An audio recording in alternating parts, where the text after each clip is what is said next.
Good evening. I'm your friend, Dr. Charles Apoki. If you can see me, Ufoma Apoki in Romania, can you see me? Can you get me? Send me a message if you can get me. Hello, I'm your friend, Dr. Charles Apoki. I'm doing a live broadcast. I was having some technical issues. Oh, great. I promised you that I was going to do a follow-up on the lecture I gave at Kokori on thriving in the suburban economy. Thriving in the suburban economy. What is it to thrive? To thrive is to blossom, is to do well, is to come alive, is to excel. What do I mean by the suburban economy? The suburban economy is that economy that is outside the city center, that is outside the main town, that is in the suburbs. And we can generally group the suburban economy beyond one nation to include several nations. I will want you to invite your friends to join, help me share this so that a lot of people can view it. So, there has been before now the rural-urban drift. People have been moving from rural areas to urban areas. But there's going to be a drift, a shift of population from urban areas to rural areas. I enumerated that in my previous post. Number one, the high cost of living in urban areas. High cost of living. I was watching a video. Aderi, thank you for coming on. Brendo, I was watching a video online of a one-room apartment in London for which they pay quite a large sum of money. Just like a cubicle, just like a hole. And somebody living in London might be paying very highly, but is not having a good quality life. One of the things we must try to settle quickly is that there is a difference between cost of living and the quality of life you are living. The cost of living is how much you pay, while the quality of life is based on some indicators. Are you comfortable where you are living? Your privacy, the ambience, your security. I've seen some accommodation in Hong Kong. They're like just mortuary holes where they put corpses. So you must distinguish between high cost of living and high quality living. So there is high cost of living in the urban areas.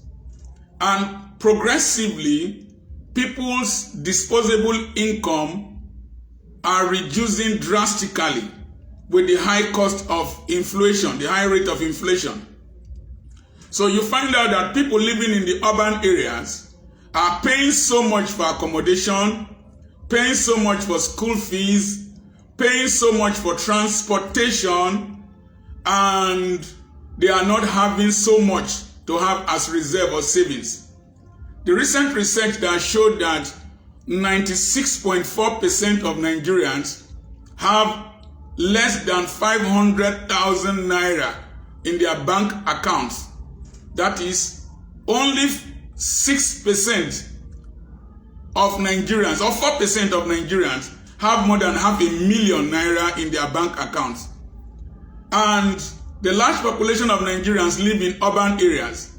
Therefore, a lot of these individuals in the urban areas have less than 500,000 naira in their bank accounts. That shows that so many people living in the urban areas are in fact impoverished. They are paying highly for accommodation and services, but they are not contributing, they are not benefiting much from the economy. In fact, only a small percentage is controlling the wealth of such big cities. So the next thing that will make people migrate from urban areas to rural areas is that a lot of housing schemes, big layouts, big housing schemes are moving to the suburban areas. You see places like VGC in Lagos, Lekki Phase 1 and all those places were rural areas in those days. And a lot of people opened big housing estates there. So people are drifting from central Lagos to the periphery. And with the opening of Dangote refinery in places like the Ibeju-Lekki axis, the likelihood of putting a free trade zone, the likelihood of an airport being situated there, and the road that links that area to Shagamu, to Ijebu-Ode, would make people want to live in such areas. Then the establishment of tertiary institutions. A lot of the tertiary institutions, colleges of education, polytechnics, universities that are owned by the federal government and private individuals are located in suburban areas. And people will want to build hostels there because of the population explosion. People want to build residences there because some lecturers would prefer to live close to their universities or places of work. So that's one reason why people will migrate to the rural areas. Number 3, in the suburban areas, the air is less polluted, there's less traffic, there's less noise, and you have more space. Land is cheaper. The next thing is that labor is also cheaper in the suburban areas.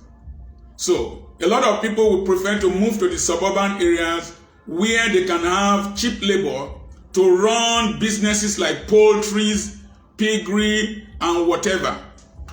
Now, what I want to share with you is to a large extent a personal experience. But let me continue with the advantages of the suburban economy. Like in Delta State, the Delta Central area where I reside, I have internet facility in my farm. I have internet facility inside the bush at Efronto. I can make phone calls.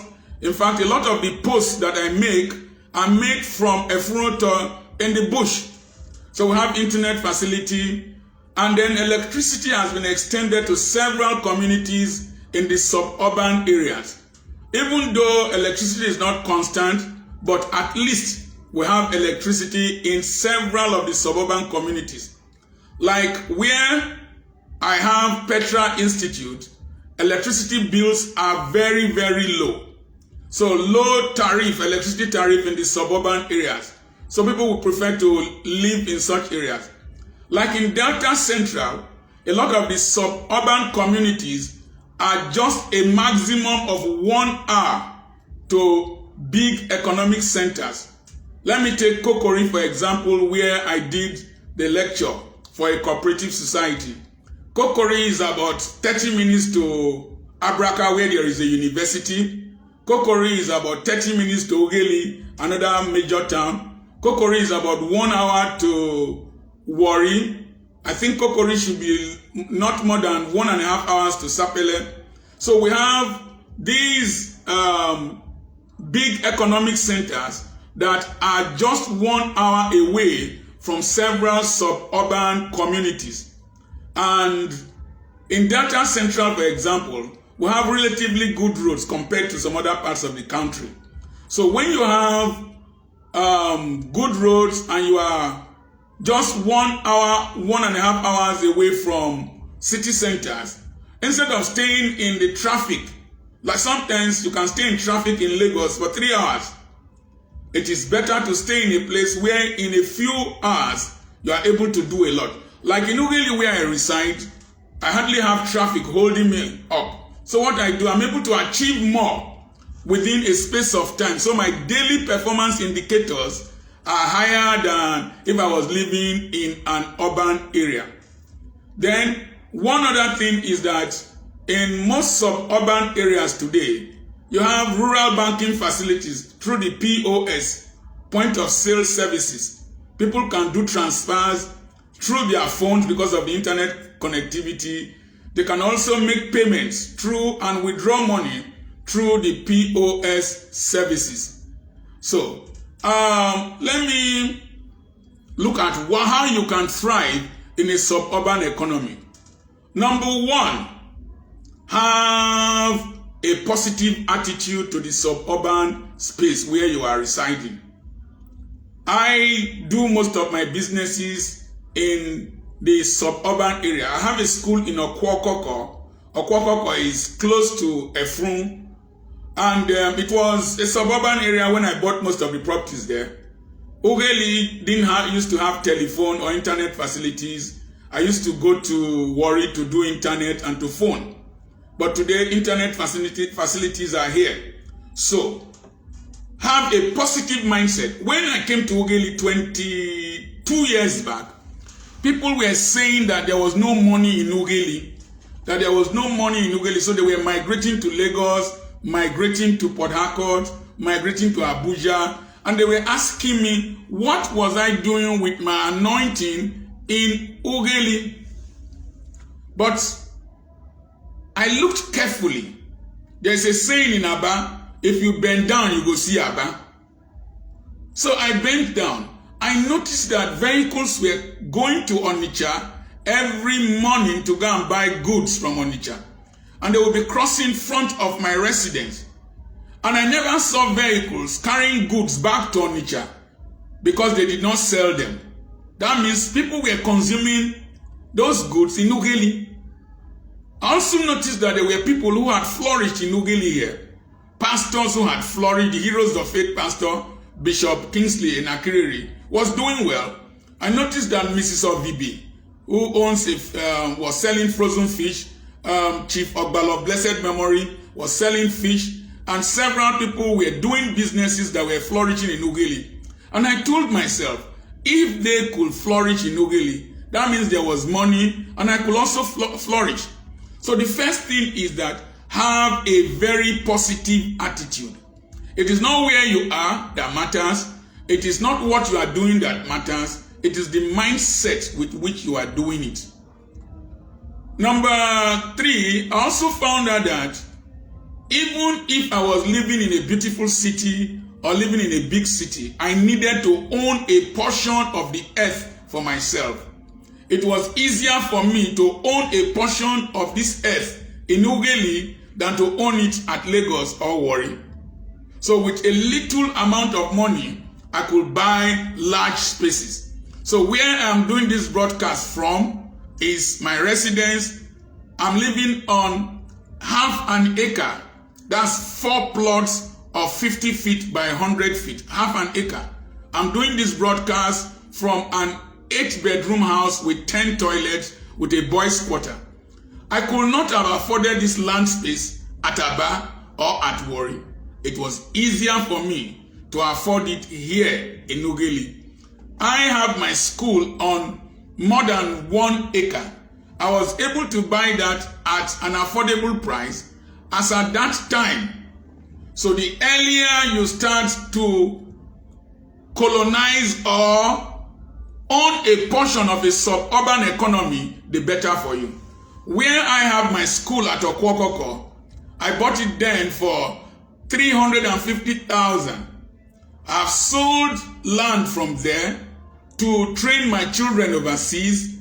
But what I did, one of the mentalities you must have in the suburban economy, when I sold land as the town was encroaching into the suburban economy I met at Okwokoko, when I sold any portion of land, I must take part of the money to buy a larger space in another suburban economy that is far away from where I sold. So I was able to acquire large land spaces outside the center of activity. So have a positive attitude to where you are. Have a positive attitude to the suburban space where you are. Don't ever wish you were somebody else. Don't ever wish you were somewhere else. You don't know what those people are passing through and the challenges they are passing through. So, when you are in the suburban economy, there are some basic things you must put in your mind. One, the suburban economy has more problems. That is, they have challenges. Be a problem solver, a solution provider in the suburban economy. When I opened the school here in Ughelli, there were no taxis, and so I needed to provide buses to convey our children to and from school. And by providing bus service to and from school, I started another business. That's another unit that was earning me revenue. So, you can make money from problems that are existing in the suburban economy. So, go to the suburban economy with the mindset of a solution provider. They have challenges. Like the POS services I said, it's a solution to banking services. So be a solution provider. There's somebody at McKinney. McKinney is outside Freetown in Sierra Leone, and they had no electricity when I went there some years back to do missionary work. So one man bought a diesel generator, established a cold room. I was shocked. Early in the morning, there was a long line of clients to buy ice blocks to cool their drinks, preserve their fishes. And he stored, because they fish a lot in Sierra Leone, he used to freeze fish for the natives. So he was there in Sierra Leone. He was enjoying regular electricity in McKinney, and at the same time providing services for the people and making money. If he was located in Freetown, where they had electricity and had more cold rooms than he had in McKinney, they would not have been lining up to buy from him. I went back to McKinney, and electricity has become quite regular. And the Lebanese were already in McKinney, opened a shopping plaza, very big store, to sell goods to the rural dwellers. Coincidentally, a factory, Adax company had come there, converting sugarcane to ethanol and generating electricity from bagasse. And the workers there who are working in that Adax and some working in a iron ore mining company needed supplies. Instead of going to Freetown, these Lebanese were providing retail services to them in McKinney, and they were making a lot of money. So, provide services, see the needs and the solution, and provide solutions to the people. So that's number one. Number two, sales. As much as possible, look for what you are finding difficult to buy, what you are finding difficult to get in the suburban economy. Bring it and sell it to the people. I give you an illustration. Somebody was teaching in a secondary school in a suburban space. And when it's a boarding school, when she goes out to town, the children will be telling her, buy us, the girls, buy us sanitary towels, buy us tissue paper, buy us this, buy us that. And she was carrying money from the school to the town. She said, why don't I bring the things that the people buy in the town, the students want in the town? Let me bring it to them in the school compound. So she converted one of her rooms that had a window facing the school, converted it to a stock shop, and she was selling things. As at that time, 20-something years back, she was selling 40,000 naira a day, which was more than her husband's salary as a bank manager. 40,000 naira a day times 30 days was 1.2 million. The husband was not earning as much as that as a banker. So somebody was smart enough when Anglican Girls Grammar School was opened He was smart enough, a venerable, he retired as a venerable, opened a bookshop opposite the school. And so people were buying books and writing materials from that bookshop. Okay, so I was talking about the suburban economy and how to thrive in the suburban economy. So, have a positive mindset, look for the needs of the people, look for what you are finding uncomfortable in the suburban economy, provide that solution, and then you will discover that you will make money and you will be relevant. Okay, thank you for coming back. So, I call it value exchange. If you are in the suburban economy, there are things that are definitely cheaper in the suburban economy that you can produce and take to the town. Assuming you produce pigs in a suburban economy, you can produce pigs, slaughter them, have pork, take to the urban center and sell. And then you will make money. Use the waste product from the pigs to produce fertilizer for your pineapple orchard. Grow pineapples in a large space because, as I said earlier on, that land is cheaper in the suburban area. Grow pineapples, take your pineapples to the city and you will make money. Like I farm on 40 acres at Efunroto. I wouldn't be able to have that at Warri. So, good evening, Christopher Omoros. Glad to have you with us. So, do value exchange. What is it that you have in the suburban environment that you can take to the rural, to the urban center? In Agbaroto, in Ugeli North local government area, there are centers that produce pullover sweaters for school children. And you can produce sweaters and sell in the schools around you and in the urban centers. So have skills, have relevant skills that people will pay for if you can produce goods, skills, produce sweaters. I am finding it difficult to get enough school uniforms for our school children because these children grow very fast and they outgrow these uniforms within a short while. So if you can produce pullovers, school uniforms for schools in the urban area, number one, you train the tailors in your community to sew very well. Then you can produce uniforms for schools in the urban area. So provide services, have specialized skills. In the suburban area, there are a lot of needs. They will need technicians, need a lot of people who will help them repair their stuff. If you have specialized skills, in the suburban area, there is less competition compared to the town. So you can render services, have specialized skills. I give you an example. If you know how to fix solar panels and have skills for solar engineering, there's a man in India that runs Barefoot College in India.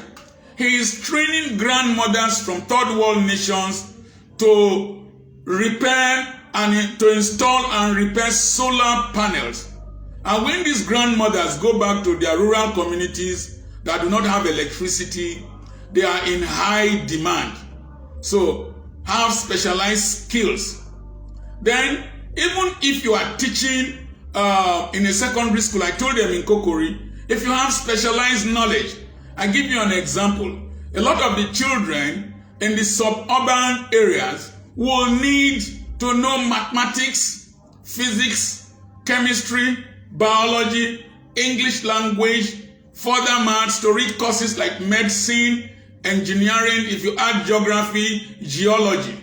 Why don't you come together as a group and start an exam preparatory center somewhere in the town where people will come and prepare for the university matriculation exams, prepare for the West African School Certificate exams, prepare for NECO. And by having such an educational center in a suburban environment, and like in the Delta central, our villages are closely linked. Even in eastern Nigeria, Awomama, Ungbidi, Nepi, and several of the towns there are closely linked to each other. You will find out that you will have a center in one part, and then you will see people coming from other villages to come and learn and prepare for GC. A lot of the children who are going to do JAM have not had a feel of the computer before. So if you have 5 computers, 10 computers, they might just be the desktop, and then you establish a center where you train them and teach them to prepare to use the computer in their university entrance examination. You will discover that you will make wealth and you will be socially relevant. So, services. Then, one of the ways to do well in the suburban environment is real estate. Buy properties. Buy properties. If you buy properties with time, the prices will go up. I bought properties in Efroto over a span of 9 years. Some of the properties we bought at 500,000 naira per acre, directly opposite me, somebody sold half of an acre for 2.5 million. That means an acre is 500 million. Somebody from the eastern part of the country was very wise. He bought 1 acre, then maybe 500,000. He bought 3 acres.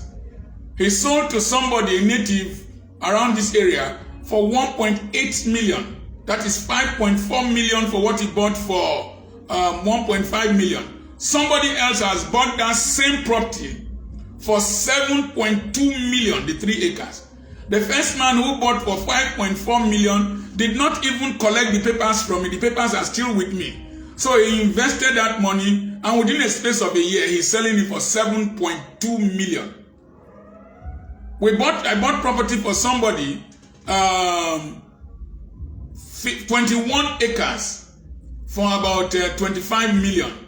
Today, 100 feet by 100 feet is 1 million. 25 acres times 8. Let's assume we use 5 acres to do roads. 8 acres times 1 million times 20. That's 116 million. For what we bought for 25 million only about 3 years back. 160 million in a suburban economy.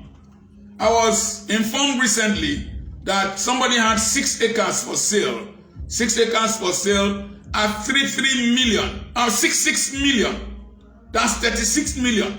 For what we are buying for 500,000, 400,000 per acre about 5 years back. So you can also be in the urban economy, invest in the suburban economy, and still make wealth from real estate. I know somebody who came to teach in a village, and he was wise. What did he do? He was buying real estate. Buying real estate has made him one of the richest men in that community, even though he is not an indigent. But he was wise enough to marry a native to secure his future in that community. You see, people who make wealth are very wise people. Let me quickly tell you something about making wealth in the suburban economy. I will tell you a story, then I will use it to illustrate what I want to say. I read somewhere online that in 18-something, they built a bridge to link one part of a city with another part of the city. As at that time, only rich people wore shoes. Poor people did not wear shoes. So they said that to recover the money from the bridge, they were going to charge the rich to recover their money. So they were going to charge those who were wearing shoes across the bridge to pay a toll for crossing the bridge. So what happened was that the rich in the suburban economy of that city, they will walk close to the bridge, remove their shoes, put them in a bag, and cross the bridge with their bare feet. And so the rich were not paying. But you know what the poor did? The poor went to borrow shoes and started wearing to cross the bridge so that they would not think that they are poor. And eventually it was the poor that were now paying in place of the rich. Most poor people try to behave as if they are well-to-do. They pretend to be rich. It's called simulation. While rich people pretend to be poor, it's called dissimulation. So number one, when you go to a suburban economy, practice dissimulation. Don't behave as if you are very wealthy. If not, you will have too many parasites around you and depending on you. You must be deliberately frugal because you cannot become rich at the level of the thought process of the poor. If you think like the poor, their money cannot come to your hand. Money only gravitates to the pockets of those who have superior ideas above those who are losing their money to you. So you can't solve the problem of poverty by thinking like the poor. You can't thrive in the suburban economy if you are thinking like the people in the suburban economy. The poor like to pretend to be rich. They like enjoyment. They like waste. So, if you are living in the suburban economy, understand the psychology of the poor. Feed the psychology of the poor. They like ceremonies. So start a rental service in the suburban economy. Have canopies, have chairs, have plates. They like to dance. If you have a set and a laptop to provide music from them, from your speakers, they will rent your speakers. They will invite you to play music for them. As I was coming back from somewhere, I saw in a village, there were canopies, people were seated, they were eating. The poor like to eat, like to drink. So, if you have a facility where they can be buying drinks wholesale from you in the suburban economy, you will do well. It will shock you to know that of all consumables by multinationals in Delta State, consumables produced by multinationals, drinks, beverages, cigarettes, soap, whatever, Ughelli town consumes 42% of all the products multinationals produce in Delta State. Ughelli is a suburb, not Warina, Ughelli. Because in Ughelli town, Agbara will come, Gweru will come, Egu will come, Otujerami people will come, Kokori will come to Ughelli to buy. And they have ceremonies nearly every weekend. They celebrate anything. If you are selling drinks in this community, you will make a lot of money. Because if somebody dies, they will drink. If somebody marries, they will drink.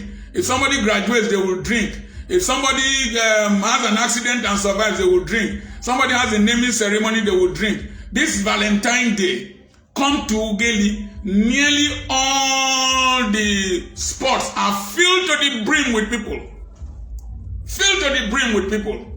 All the eateries around me and the shopping plazas opened around me are filled to the brim. Let me shock you.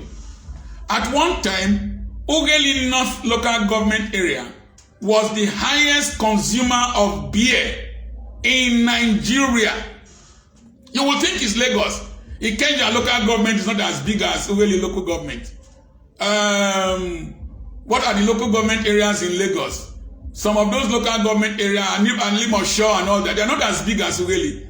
Ughelli North. Ughelli North. Orogun, Kokori, Agbara, they come here to buy. Even the just speaking areas, they come here to buy. And so, those who have been selling drinks in Ughelli are making a lot of money. In fact, as I'm recording, there is music from a lounge close to me that is entering my ear. Because if you go there this evening, you will see young men doing ameno, dorime. You get money. Civil servant no they do dorime. Civil servant lapo, person when they owe lapo, no they do dorime. You will see barbecue fish roasted round this town. That's because it's a suburban economy. We want to pretend that we are enjoying like those in Lagos. We want to pretend that we are not left behind. And in the course of doing that, we generate wealth for the wise. So, capitalize on the thought process of the mindset of the suburban person. He wants to prove that he is doing well. So, provide good services. What did I do when I opened the school? I opened the school in a slum area in the suburban economy. So I provided elite services for them at a very cheap price. My school has 30 toilets with tiles. Each toilet facility has an office with cleaners, with regular water supply, with tissue paper. When the banks were coming into Ughelli, somebody said, came there and said, and had cleaned the toilets on Sunday before Monday. Somebody said, my husband, we are new in town, and my husband said that I should come and inspect the toilet facilities in this school. Boy, one woman just said, you can eat in their toilets. So I was providing what they will see in Lagos, in Ughelli, and so I had parents bring children to my school. And I did some crazy things. If every child is going home, the nursery school, I will powder their necks so they smelled well, tucking their dresses. I made my stockings from China then, my ties from China. They were well dressed, and the people around my area wanted their children to belong to that school because they saw it as the school for the rich, that if they were attending the school, they were rich. And some of them saved for 2 to 3 years to afford bringing their children to the school. And then I increased the tempo. When other schools started running school buses, there were times I will use my 7-seater Pathfinder SUV to go and carry children with air conditioning. And the parents loved it, and the children would tell other children that they use SUV to come and carry them to school. Now Jeep will they enter go school. And one of the grandmothers said her child must come to Petra because they use Jeep to carry their children to school. So give them the services of the township in the suburban economy at a lower price. And the number will compensate for the lower price. Let me share this with you. There's a man called C.K. Prahalad.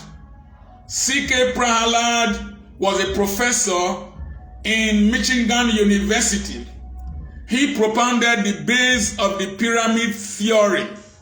The base of the pyramid theory. You can leave your comments there if you don't understand what I'm saying or you need any explanations, and I will answer. The base of the pyramid theorem, or BOP theorem, it is currently in Michigan University. The center is currently managed by Ted London.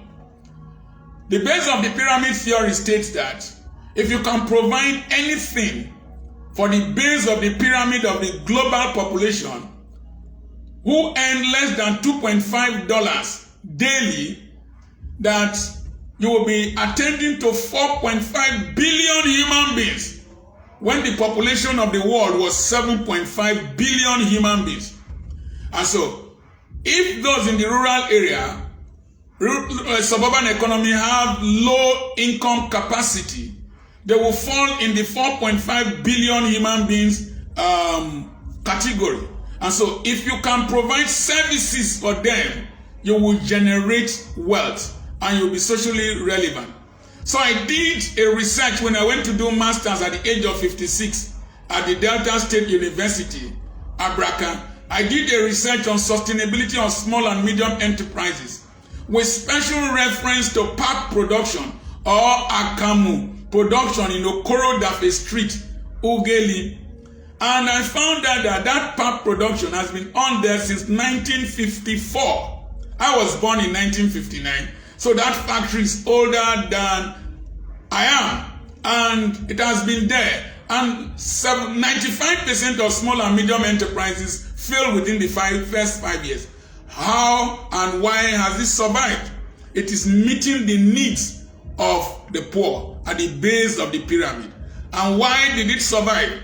It was located at Okoro Dafe Street, close to the market, and people coming from Kokori then, coming from Ofoma, coming from Fesere, coming from different parts along that road, bought pap for their children. And because they have more children, and their children are usually close to each other, the economy of that business grew.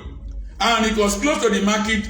People coming from Okpare, different parts, bought pap to feed their children. It was close to the city center, the post office area, the Auto Egreko area that had the base of the pyramid resident there. So it had a ready market. And it had the northern group of people, excuse me, northerners living in Otevio Yere, and they drank pap in the morning and during their fast. Until today, that business has been there, and they make close to 240 million naira annually. They mill 80 bags of maize every day as at that time, and one bag of maize was 11,000. So they mill 880,000 naira worth of maize in a day, and to mill one bag of maize was 1,500. So they were making money. I met a woman there who produces what is called duza, the chaff from the byproduct from producing akamu or pap. A grandmother, she has built 3 compounds from selling duza, because she was selling to people rearing pigs who had poultry in the periphery of Ughelli. So that's the suburban economy. That's how to thrive in the suburban economy. Don't be wasteful in the suburban economy. I give you one caveat. Number one, because you live in a small environment, you will either be related to as many people as possible in that place, either as in-laws, former classmates, family members, or colleagues. Number two, I told you earlier on that they celebrate a lot. Rural people like to celebrate because they have enough time in their hands and they are not very ambitious. Be very careful. You cannot attend every ceremony. Don't earn per month and spend per minute. You might go there and be throwing money and be drinking in every ceremony. You will end up like the people you came there to meet. So I restrained myself. I budgeted my finances. I gave to specific issues and people. I did not run around from one ceremony to the other. I needed my time to rebuild my life because I left Aba, an urban area, to come to Ughelli. And I needed to have evidence to show to my friends and my colleagues that will come from different parts of the world.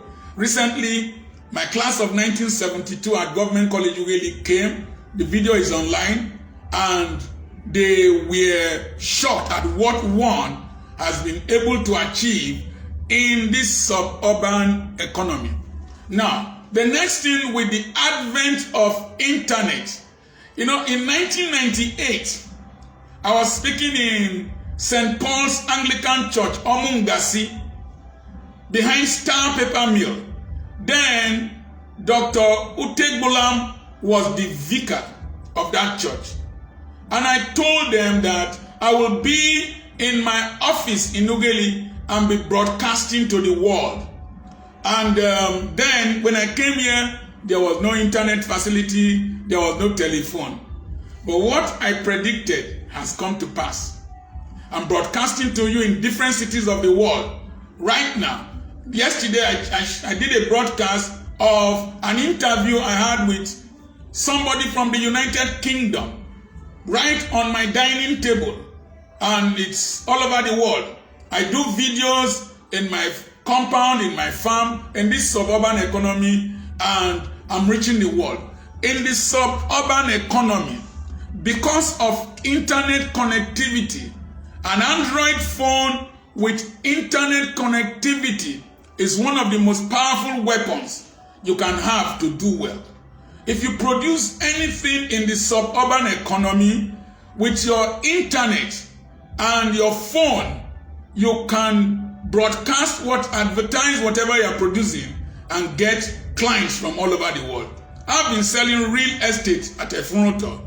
People bought from Greece, people bought from the United States, somebody was interested from Holland, and just today, I was appointed to be a member of a board of a cooperative in Qatar because I did a broadcast to them, an economic broadcast, right from my balcony to the brethren in Qatar. So, because we have internet connectivity in many suburban environments, particularly in Delta Central, you can put your products on Instagram, you can do YouTube videos, you can do whatever, and people will patronize you from far and wide, and you will make money.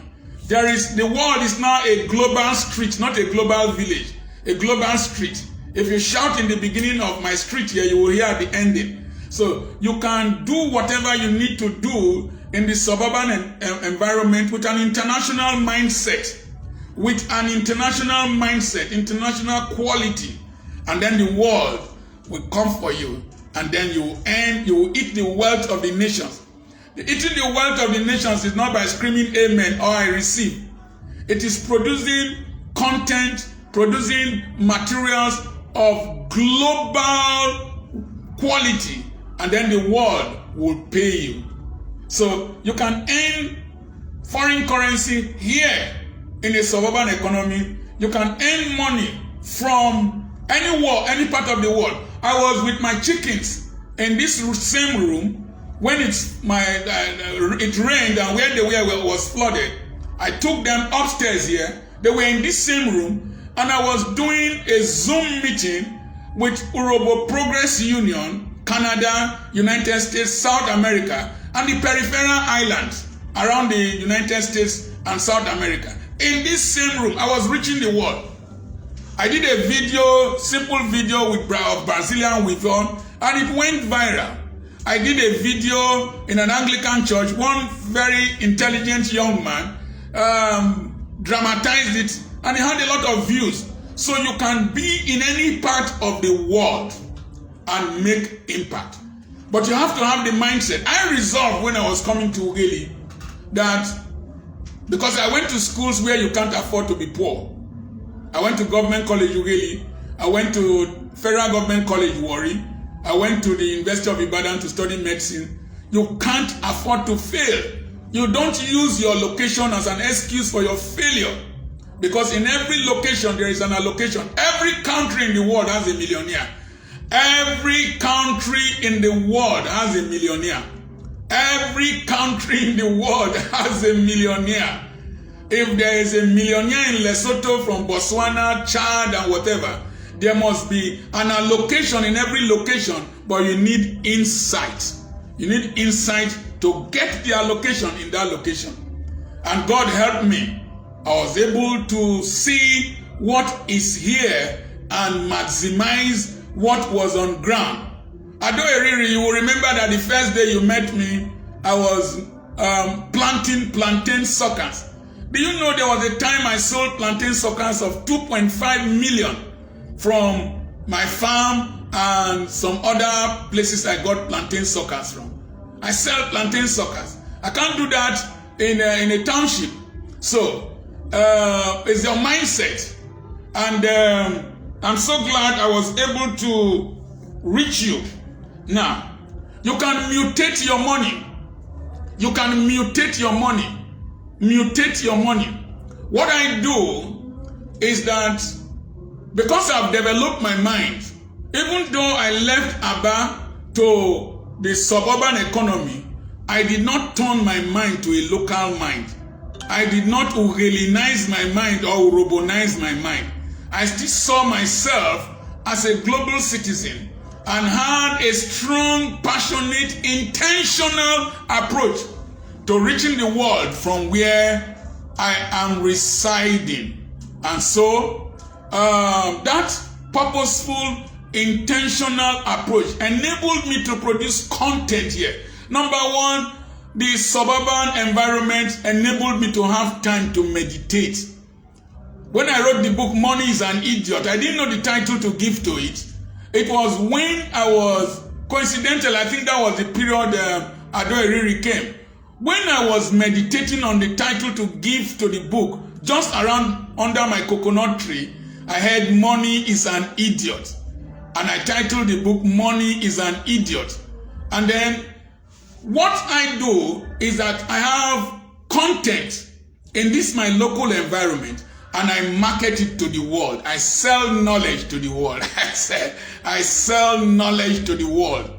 And because of that, I have invitations to speak in different fora, in different places. Recently, 10 people were invited to come and speak in Abuja. Obasanjo, Yakubu Gowon, Molema, one other person, Patrice Lumumba. My name was added to be among the 10 people to speak. But I live in Ughelli. It is because even though I live here, I don't think like a local citizen. You can be in Ughelli with internet connectivity. You can receive the lecture notes of Harvard University. You can browse any material in the world and market knowledge to the world. Money is an Idiot, the book I wrote, and I was using to teach the Assemblies of God Church through their branches around Nigeria, was giving me $250,000 every month. $250,000 naira every month. And in a rural place, I will take them to the cities, sell, people will buy. Today, if you go to my online bookshop, Petra Publications, Petra is P-E-T-R-A, petrapublications.com, one word. You will see my materials online. You can buy in foreign currency. After my last video, people were buying in foreign currency from the online bookshop. So you can produce global content in a local environment. I give you another thing. I have a friend, Donald Onosakponome. He has Shiloh Resort in Eku. He bought massive land beside the Ethiopia River, dredged and produced swimming canals. Instead of swimming pool, they are canals where the fresh water from the Ethiopia River goes into the canals and people swim. It's quite safe. You're not swimming in the open river, quite safe. And people coming from all over Delta State, Warri, and different places to Shiloh Beach to have fun because it's quiet, there's no noise. Recently, he dredged sand to fill a large expanse of land, So the thing is like silver in the forest. And you could do reception, you could act movies, you could take pre-wedding pictures there in Eku, Shiloh Beach. And then somebody, a retired Chevron worker, came from Lagos to Owodopopo Olomu. Owodopopo is far inside. After Okpare, on your way to Kiagbodo, you turn left, Ike Clark's place. Ike Clark established a university in Kiagbodo. Edwin Clark University, Kiagbodo. And students are there. The place is so quiet and decent in Kiagbodo. So, Jakesville is a holiday resort in Owodopopo. The man dredged the river, formed an island. He has speedboats. He has facilities there, pineapple. He has accommodation. He has swimming pool, music playing. People come from the township and come to Jakesville in Owodopopo to relax. So, if you find a place and build a holiday resort, people can come there. Let me quickly talk to our churches because somebody, Nkwocha Ugbona, saying pastors have destroyed our boys by giving them hope of miracle. Let me quickly come to that. You see, all these are our prayer camps. All these are our big prayer camps that are empty throughout the year, excepting our conventions, prayer meetings. We can develop a suburban economy there. I give you an example. If you go to Uturu is after Okigwe. The Catholic Church has an organization called the Marist Brothers. The Marist Brothers have hatchery. They produce day-old chicks from their poultry. They produce eggs. They produce broilers. They have tractors that farm, that they repair. They have a hospital there. They have a secondary school there. Marist Brothers. That enclave in Uturu is generating wealth for the brotherhood. is rendering service. People are coming from far to the Maris Brothers School or their hospital. The Catholic Church has an eye hospital somewhere around Agbo. People come from all over. The Jehovah's Witnesses in Igeduma turned a bush, an evil forest, to a paradise. They didn't carry anointing oil to anoint the place. They didn't even pray against any demon or ancestral spirit. They used their brain. The church can open poultries in all these prayer camps. They can rear Gudala cows. A Gudala cow gets pregnant for 9 months. And if we have cows in all these our camps all over Nigeria, in southern Nigeria in particular, we bring special breed of cows from Argentina. If you bring cows and rear them there, these special cows, one cow can produce 30 liters of milk a day. 30 liters of milk. We can do butter, we can do cheese, we can do yogurt, we can do milk, we can have beef from the cows. We can sell the hoofs, sell the horns for bone meal. So, all these our prayer camps are big suburban economies that we can utilize. If you open a bakery in any prayer camp, you will discover that in a water factory, a lot of the people who come for camp meetings will buy water. If you go to Okpoto in Bakiliki, where the Assemblies of God people have their camp, produce bread there, produce eggs, produce water. You will discover that you will make money. Go to the Foursquare Gospel Church camp along Ibadan Lagos Road. Produce water, produce poultry, produce whatever. People will come there to buy. There is a poultry along the Agbara Orogun Road, somewhere there. They produce chickens, broilers, and people come there to buy. The natives come to buy. I used to travel from Ugeli there. Dandani, they are called Dandani. They have their poultry in suburban environment, and they churn out a lot of money. So you can, the churches, our churches can produce in the suburban economy. After all, the Baptist church in Eku had a hospital. The Baptist church had secondary schools in the suburban economy. This creates for all of us to go and congest in the township and suffocate ourselves. All of us stay in the hold up. We horn at each other. We don't sleep at night. Generators will disturb us. I have solar energy here. I have 24 hours electricity. I have solar energy. I have water. In Delta Central, water is very easy to get. I have several boreholes. So I'm living a comfortable life in the suburban economy. I never wish to live anywhere. I would like to end here and thank you for listening. I want you to help me share this post. You can follow me on Instagram, follow me on Facebook, follow me at Dr. Apoki's blog. You can order our books online. I believe God that now that I've perfected the broadcast, I would be doing live broadcasts more frequently. I will be spending time together. Please help me share this post to as many people as possible. I remain your friend, Dr. Charles Apoki, the suburban economy man. God bless you.